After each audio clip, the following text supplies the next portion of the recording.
बेटा good morning बच्चे। बेटा ये आज आपकी वर्कशीट 61 है। आज हम नया चैप्टर शुरू करें सांख्यिकी। इसके बाद हमारा एक ही लेसन रह जाएगा प्रायिकता का। आप ये देखिएगा कि आपकी जो सांख्यिकी में है, सबसे पहले आपने 9th क्लास में पढ़ा हुआ, तो आपको कोई ज़्यादा प्रॉब्लम नहीं आएगी इस लेसन को समझने में। 9th में भी सांख्यिकी का पूरा चैप्टर था, बहुत इंटरेस्टिंग चैप्टर था और आसान चैप्टर था।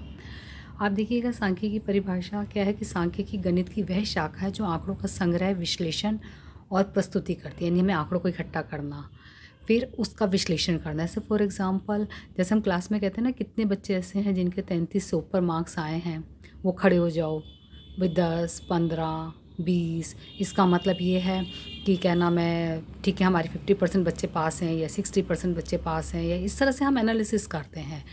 और फिर इसको अगर हम प्रेजेंटेशन करते हैं, जैसे अपने 9th क्लास में, 8th क्लास में पाई चार्ट पढ़ा, 9th क्लास में दंड चार्ट पढ़ा, आय चित्र पढ़ा, तो इसी तरह से ये आपका प्रेजेंटेशन होता है आंकड़ों का। जो हमने इन्फॉर्मेशन इकट्ठी करी उसको आंकड़े कहते हैं, जो हम सूचना इकट्ठी करते हैं उनको आंकड़े कहते हैं। ठीक है ना बेटा। अब आप देखो ना, जैसे आजकल टीवी के अंदर बताते हैं ना पूरे आंकड़े, इतने परसेंट, जैसे कोरोना काल चल रहा है तो इसके अंदर ऐसे बताया जाता है कि इतने परसेंट हमारी रिकवरी रेट है, ये सारा कुछ है। तो ये सारे क्या, ये आंकड़े तो हैं जो हम सूचनाओं के आधार पर इकट्ठे करते हैं। अब ये आंकड़े दो प्रकार के होते हैं।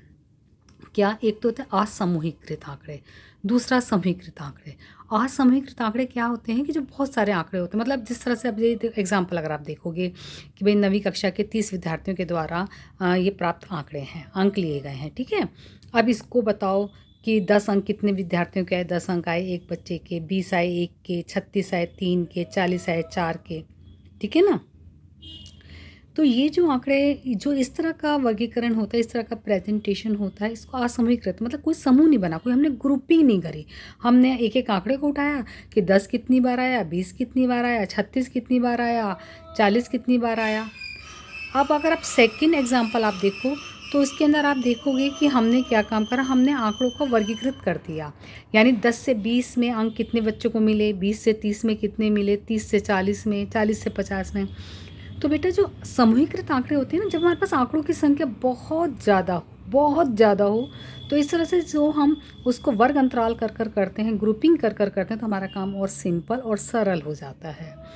तो आपको समझ में आ गया होगा कि जो हम ये आंकड़ों को इकट्ठा करते हैं, इनको दो रूपों में व्यक्त किया जा सकता है। असमूहीकृत आंकड़े ये तब अच्छे रहते हैं, या इस तरीके से करना तब संभव या सरल होता है जब हमारे पास आंकड़ों की संख्या कम हो। लेकिन जब हमारे पास आंकड़ों की संख्या बहुत ज़्यादा हो तो हम समूहीकृत आंकड़े मतलब ग्रुपिंग कर कर ही हम जो प्रेजेंटेशन देंगे, तो उससे हमारा काम और आसान हो जाता है। क्लियर बेटा, ये दो डेफिनेशन समझ में आई आपको। अब हम आगे बढ़ते हैं कि आज हमने करना क्या है। ठीक है बेटा।